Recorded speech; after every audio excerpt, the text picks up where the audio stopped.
নমস্কার বন্ধুরা, welcome to ইউনিকন। তো বন্ধুরা, এই ভিডিওতে আমরা কথা বলবো বর্ডার গাভাস্কার ট্রফি ইন্ডিয়া বনাম অস্ট্রেলিয়া সেকেন্ড ডে, যেই দিনটা কিন্তু সম্পূর্ণ পুরোপুরি ইন্ডিয়ার নামে রইল। আর ইন্ডিয়ার নামে রাখলো কিন্তু যশস্বী জয়সওয়াল এবং KL রাহুল। এবং তারই সঙ্গে সঙ্গে আইপিএল অকশান তো চলেই এলো। কালকে আইপিএল অকশান, মেগা অকশান, এবং সেই মেগা অকশানের আগে তো আর খুব বেশি ভিডিও হয়তো আসবে না। হয়তো মেবি এই চ্যানেলে এটাই লাস্ট ভিডিও আসতে চলেছে, যদিও আরও একটা দুটো টপিক কভার করার ইচ্ছা ছিল। একটা কাজ করতে পারো তোমরা, যেহেতু এই চ্যানেলে প্রচুর ভিডিও আসবে আর কি, তো আমি কালকের কথা বলছি আর কি, আজকে খুব বেশি ভিডিও দেবো না আর, কারণ পরপর ভিডিও দিলে অনেক সময় নোটিফিকেশন যায় না। তবে তোমরা একটা কাজ করতে পারো, আমাদের সেকেন্ড চ্যানেলটাকে সাবস্ক্রাইব করে রাখো। সেখানে আমি আজকে একটা আইপিএল রিলেটেড আর কি ভিডিও দিতে পারি রাত্রের দিকে। এবং তার সঙ্গে কিন্তু কালকে দেখো, এখানে তো প্রফেশনালি ভিডিও আপলোড করি। কাল আর পরশু যে মেগা অকশন হতে চলেছে, সেখানে সেকেন্ড চ্যানেলে অনেকগুলো ভিডিও দেওয়ার চেষ্টা করব। একটু মজা করে ভিডিও দেবো ওখানে, যেটা এখানে হয়তো করতে পারবো না। মজা আসবো এই চ্যানেলে। তো সেকেন্ড চ্যানেলটা সাবস্ক্রাইব করে রেখো, ওখানেও কিছু কন্টেন্ট ক্রিকেট নিয়ে এখন দেওয়ার চেষ্টা করব এই পরপর 3 দিন। তো সেখানে ওই চ্যানেলটা সাবস্ক্রাইব করে রেখো। আমি ডেসক্রিপশন বক্সে লিঙ্ক দিয়ে দিচ্ছি, তাই ইউনিকন স্পোর্টস চ্যানেলটার নাম, তোমরা কিন্তু সেটাকে সাবস্ক্রাইব করে রাখতে পারো, ঠিক আছে? তো ডেসক্রিপশনে লিঙ্ক পেয়ে যাবে। আর যেটা আমরা আলোচনা করবো আইপিএল নিয়ে, সেটা হচ্ছে কলকাতা নাইট রাইডার্সের জন্য আমার পার্সোনালি ড্রিম পিকস কারা কারা হতে পারে এই আইপিএল অকশানে, এই আইপিএল মেগা অকশানে। তো চলো লাস্ট অব্দি দেখতে থাকো। আমাদের চ্যানেলে প্রথমবার এলে সাবস্ক্রাইব করে রাখো এই চ্যানেলটিকেও, আর সেকেন্ড চ্যানেলটিকেও করে নিও, যেটা লিঙ্ক ডেসক্রিপশনে পেয়ে যাবে। আর ভিডিওটা ভালো লাগলে ভিডিওটাকে লাইক করে দিও, শেয়ার করে দিও, আর তোমাদের মতামত জানিও কিন্তু কমেন্ট বক্সে। তো যদি আমরা মেন টপিকে যাই, ফার্স্টেই যদি কথা বলি আজকের ইন্ডিয়া বনাম অস্ট্রেলিয়া ডে 2 নিয়ে, তো পুরো দিনটি ইন্ডিয়ার নামে ছিল। তো অ্যাকচুয়ালি কালকে 67 রানে 7টা উইকেট ফেলে দেওয়ার পর অস্ট্রেলিয়া ব্যাট করতে নেমেছিল আজকে। অ্যাকচুয়ালি কালকে আমি তোমাদের এটা বলেছিলাম যে আজকের দিনটা কিন্তু ব্যাটিংয়ের জন্য সোজা হবে। যদিও কেউ কেউ জিজ্ঞেস করছিল যে যত তো সময় গড়াবে ব্যাটিং তো শক্ত হয়। তো অ্যাকচুয়ালি এই যে পিচটা ছিল, এটা দেখেই বোঝা যাচ্ছিল যে এটা কিন্তু আজকের দিনটা সব থেকে বেস্ট হতে চলেছে ব্যাটিং এর জন্য। তো তোমাদের কারণটা আমি বলছি, আমার যেটা মনে হয়েছিল, যে কারণে বলেছিলাম, সেটা হচ্ছে যে কালকে ছিল পিচটা এইরকম, পুরো একদম সবুজ পিচ।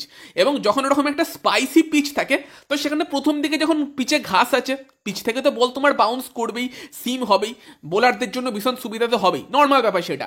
কিন্তু যত দিন গেছে তোমার আর কি পিচ থেকে ঘাস কমেছে, পিচটা শুকিয়েছে, ফলে ব্যাটিংয়ের জন্য পিচটা ইজি হয়েছে। আজকের দিনটা বেস্ট ছিল ব্যাটিংয়ের জন্য, কালকেও ব্যাটিংয়ের জন্য পিচটা ভালোই থাকবে। অ্যাকচুয়ালি এবার যেটা হবে, কালকের পর পরশু থেকে ক্র্যাকগুলো খুলতে শুরু করবে, মাঠের ক্র্যাকগুলো, পিচের ক্র্যাকগুলো, যেখানে ক্র্যাকে বল পড়ে এবার কোনোটা হাই বাউন্স হবে, কোনোটা লো বাউন্স হবে, ব্যাটিং শক্ত হবে।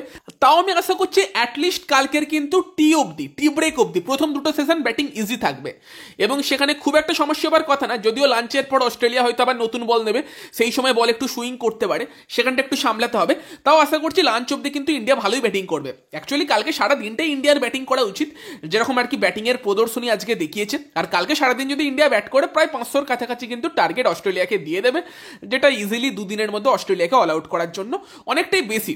তো সেই জায়গাতে ইন্ডিয়া কিন্তু একদম ড্রাইভার সিটে চলে গিয়েছে, এবং সেই ড্রাইভার সিটে ইন্ডিয়াকে অবভিয়াসলি নিয়ে গিয়েছে আজকে KL রাহুল এবং জয়সওয়াল। তাদেরই দিন ছিল আজকের দিনটা, আর শুরুটা করেছিল হর্ষিত রানা।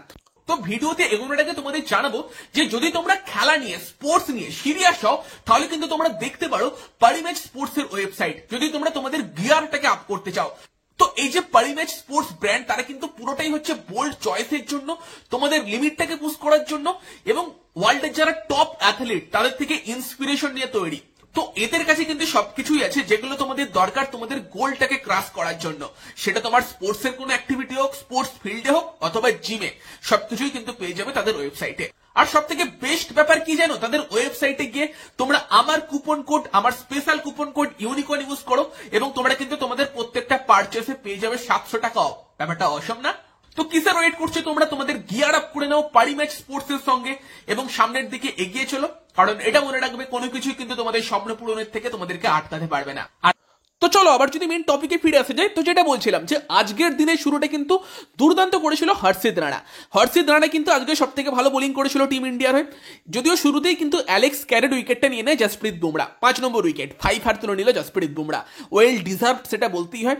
এবং তারপর কিন্তু হর্ষিত রানা ভালো বল করে, এবং নাথান লিওনকে কিন্তু এক্সট্রা বাউন্সে হর্ষিত রানা আউট করে। দেন একটা ফ্রাস্ট্রেটিং পার্টনারশিপ হয় হ্যাজেলউড এবং তোমার তার সঙ্গে মিচেল স্টার্কের মধ্যে। যদিও ঋষভ একটা ক্যাচ মিস করে বুমরার বলে, নয়তো ওটা ধরে নিলে 83-র মধ্যে অস্ট্রেলিয়াকে অল আউট করে দেওয়া যেত, যেটা লোয়েস্ট স্কোর হতো তাদের। তবে ওই ক্যাচটা মিস করার জন্য ইন্ডিয়াকে আরও প্রায় 1 ঘন্টার উপর বোলিং করতে হলো, এবং সেই জায়গাতে হর্ষিত রানা খুব ইমপ্রেসিভ ছিল। হর্ষিত কিন্তু বারবারই মিচেল স্টার্ক, হ্যাজেলউড তাদেরকে কিন্তু বিট করছিল, কিন্তু আনলাকি কখনো ব্যাটে লাগছিল না, কখনো ব্যাটে লাগলে ক্যারি হচ্ছিল না, বা কখনো উইকেটের একটু পাশ দিয়ে বেরিয়ে যাচ্ছিল। বাট দিনে দারুণ বোলিং শুরু করে হর্ষিত রানা, এবং স্টার্কের সঙ্গে কিন্তু হর্ষিতের একটা ভালো রকম আমরা কথোপকথনও দেখি, যদিও জয়সওয়ালও সেটার জবাব দিয়েছে, কি বলেছে সেটা পরে বলছি। তো সেখানে কিন্তু হর্ষিত রানা আর কি তোমার স্টার্ককে বাউন্স করছিল, দেন বিট করাচ্ছিল, ব্যাটের কানায় বল লাগছিল। সেখানে কিন্তু স্টার্ক হর্ষিত রানাকে বলে যে আমি কিন্তু তোমার থেকে জোরে বল করি, মানে স্টার্ক এটাই বলেছিল exactly, Harshit I bowl faster than you, I have got a long memory. এবার এটাকে অনেকে থ্রেট হিসেবে দেখতে পারে, যে হয়তো হর্ষিতকে থ্রেট দিচ্ছে যে তুমি আমাকে বাউন্সার করবে, আমিও তোমাকে এসে বাউন্সার করবো। বাট অ্যাকচুয়ালি ব্যাপারটা সেরকম না, দুজনে খুব ভালো বন্ধু, এবং কেকেআরে কিন্তু হর্ষিত রানা মিচেল স্টার্কের থেকে অনেক কিছু শিখেছে, এবং দুজনের মধ্যে সম্পর্ক ভালো ছিল, সেটা আমরা বারবারই কেকেআর ক্যাম্পে দেখেছিলাম।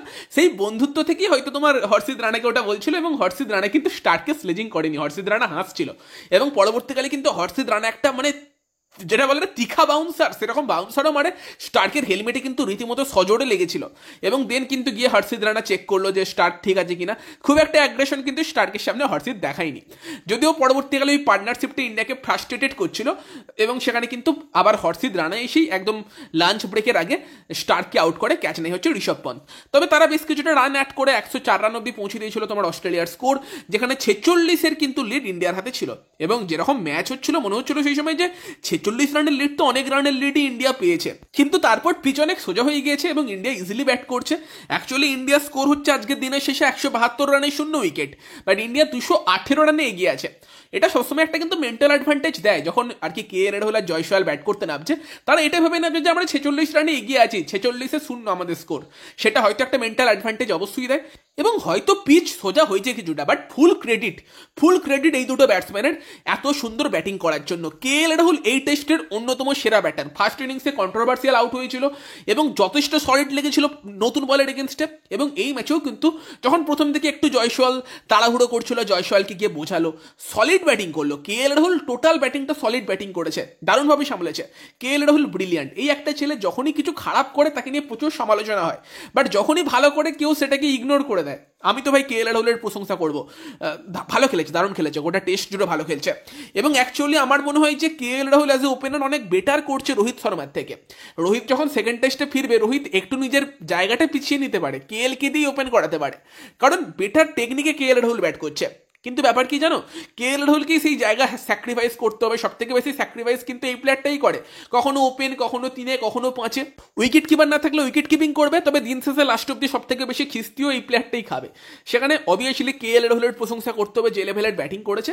এবং জয়সওয়াল তো দারুণ খেলেছে। জয়সওয়াল দিনের শেষে তার স্কোর হচ্ছে 90 রান 193 বলে, একটা 100-এর কাছে আছে। হোপফুলি কালকে তাড়াহুড়ো করবে না, 100টা পাবে, ডিজার্ভিং 100।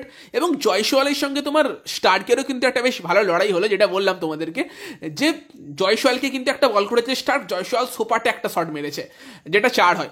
তারপরের বলটা জয়সওয়াল আবার মারতে গিয়েছে, স্টার্ক বিট করেছে। তারপরের বলটা জয়সওয়াল ডিফেন্স করেছে। এবার সেই সময় স্টার্ক গিয়ে জয়সওয়ালকে কিছু বলেছে, এরকমই হয়তো বলেছে, আমি অ্যাজিউম করছি, যে এটা মারলে না কেন, মেরে দেখাও, এই টাইপের কিছু বলেছে।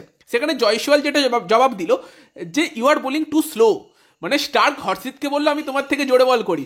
পরে জয়সওয়াল যখন ব্যাটিং করছে, স্টার্ক হালকা কিছু বললো, জয়সওয়াল জবাব দিচ্ছে তুমি খুব আস্তে বল করছো। তো মানে এই টেস্ট কিন্তু জমে গিয়েছে, হালকা ফুলকা অ্যাগ্রেশন আমরা দেখতে পাচ্ছি। আর 5 ম্যাচের সিরিজ তো যত গড়াবে অ্যাগ্রেশন আরও বাড়বে, এটা কিন্তু আমরা বলতেই পারি, স্লেজিং আরও বাড়বে, মজা তো আসতেই চলেছে। বাট ফুল ক্রেডিট, যেটা আবারও বলবো, কে রাহুল এবং জয়সওয়াল যেরকম ব্যাটিং করেছে। হ্যাজেলউড ব্রিলিয়ান্ট বোলিং করছিল, দারুণ লাইন লেন্থে বোলিং করছিল। হ্যাজেলউডকে মাঝে মধ্যেই ম্যাকগ্রার সঙ্গে তুলনা করা হয়, এরকম টাইট বোলিং করে বলে, বাট তার এগেনস্টে কিন্তু দারুণভাবে আর কি বল ছেড়েছে, খুব একটা অ্যাগ্রেসিভ খেলেনি, ভালো টেকনিক দেখিয়েছে। আবার যেই সময় কিন্তু তোমার প্যাট কামিন্স বলো বা মিচেল স্টার্ক বলো কিছুটা ইজি বোলিং করেছে, তাদের এগেনস্টে কিন্তু মেরেওছে। তো সেখানে ভালো ব্যাটিং হয়েছে। তবে আমি অবাক হয়ে গেলাম মান্নাস লাবুসেনকে দেখে। ও তো ভাই কিছুদিন আগে দেখছিলাম স্পিন বোলিং করে, এখন দেখছিলাম মানে ম্যাচ শুরুর আগে, টেস্টের আগে যে নেট সিজন হচ্ছিল অস্ট্রেলিয়ার, সেখানে লাবুসেন কিন্তু মিডিয়াম পেস বোলিং করছিল।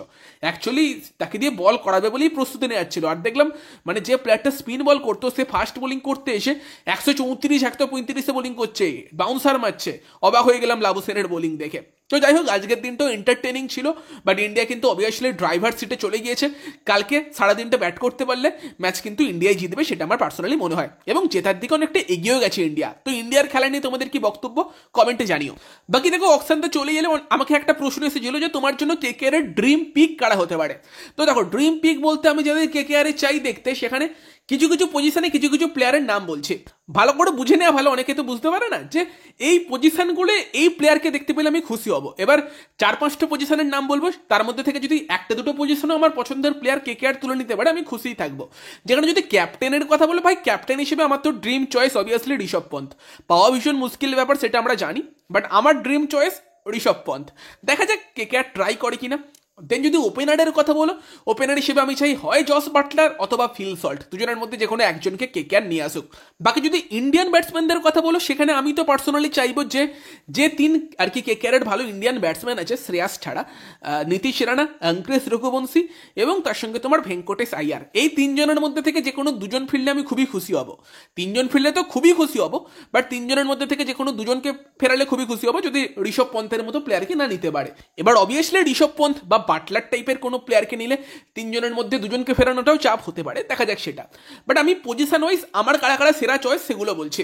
বাকি অলরাউন্ডারদের মধ্যে দেখো, বিদেশি অলরাউন্ডারদের মধ্যে মার্কো জ্যানসেন একটা ভালো অপশন হতে পারে, যে কিন্তু কেকেআর এর জন্য মেনলি বোলিং অলরাউন্ডার হয়ে আসতে পারে। বাকি অলরাউন্ডার তো কেকেআর টিমে রাসেল নারাইন আছেই, রমনদীপও আছে, সেরকম অলরাউন্ডার নিয়ে আমার খুব একটা বেশি হাইপ নেই। তবে বিদেশি যদি অলরাউন্ডার ব্যাটসম্যান টাইপের প্লেয়ারের কথা বলো, হার্ড হিটার ব্যাটসম্যান, সেখানে লিভিংস্টোন বা গ্লেন ফিলিপস তারা আমার পছন্দ। দেখা যাক তাদের মধ্যে কারোর জন্য কেকেআর বিট করে কিনা। এবং যদি বোলার্সদের কথা বলো, স্পিনার তো কেকেআর সেরকম লাগবে না, ব্যাকআপ লাগবে। তবে আর কি বোলারদের মধ্যে বিদেশিদের মধ্যে স্টার্কি আমার প্রথম পছন্দ, বাট স্টার্কে পাওয়াটা মুশকিল হতে পারে। স্টার্কে না পাওয়া গেলে আমি তো চাইবো হয় হ্যাজেলউড অথবা ট্রেন্ট বোল্ট। জোফরা আর্চার খারাপ অপশন না, আর হ্যাঁ জোফরা কিন্তু প্রথম দিনই আসবে, ওটা কিন্তু আইপিএল ঠিক করে নিয়েছে যা শুনলাম। তো সেখানে কিন্তু এবার জোফরার একটু ইঞ্জুরি যেহেতু সমস্যা থাকে, সেই কারণে কিন্তু হ্যাজেলউড, স্টার্ক অথবা বোল্টের মধ্যে একজন ভালো চয়েস হতে পারে। আর যদি ইন্ডিয়ান বড় নামের বোলার আনতে চাই বিদেশি না এনে, সেখানে মোহাম্মদ সামি, মোহাম্মদ সিরাজ আর স্পেশালি অর্শদীপ সিং, এই তিনজনের মধ্যে যে কোনো একজন হলে আমি খুশি হব। এবং সেখানে তোমার ফজলক ফারুকি বা নান্দ্রে বার্গার এই টাইপের কোনো তুমি বিদেশি বোলার এনে তাদের সাথে ম্যাচও করাতে পারবে। তো সেখানে দেখা যাক লাস্ট অব্দি কেকেআর কাদের নিতে পারে। এগুলো আমার ড্রিম পিক, 5-6টা পজিশনের কথা বললাম। এর মধ্যে যদি একটা বা দুটো পজিশনেও আমার ফেভারিট প্লেয়ারকে কেকেআর নিয়ে আসতে পারে, মানে ধরো ঋষভ পন্থ হয়তো হলো না, বাট যদি বাটলার অথবা শল্টকে ফেরাতে পারে আর নিজের দিকে একটা ভালো বোলার আনতে পারে বোল্টের মতো বা স্টার্কের মতো বা অর্শদীপ সিং এর মতো, তাহলেই আমি খুশি হব। বুঝতে পেরেছো তো আমার ড্রিম পিক কারা কারা প্রত্যেক পজিশনে? তোমাদের কারা কারা ড্রিম পিক হতে পারে কেকেআর এর জন্য পজিশন ওয়াইজ তোমাদের মতামত জানিও। ভিডিওটা ভালো লাগলে ভিডিওটাকে লাইক করে দিও, শেয়ার করে দিও। আমাদের চ্যানেলে প্রথমবার এলে আমাদের চ্যানেলটিকে সাবস্ক্রাইব করে নিও, আর সেকেন্ড চ্যানেলটিকেও সাবস্ক্রাইব করতে ভুলো না। তো চলো গাইস, এই ভিডিওতে এই পর্যন্তই, বাই বাই। ভিডিওর শেষে বলবো যে অপেক্ষা করো না, গিয়ার আপ করে নাও পারিনেট স্পোর্টস এর সঙ্গে। তাদের ওয়েবসাইটে গিয়ে আমার কুপন কোড ইউনিকর্ন ইউজ করো, 700 টাকা অফ পেয়ে যাবে এবং তোমাদের আলটিমেট গোলস গুলো ক্রাশ করা শুরু করে দাও।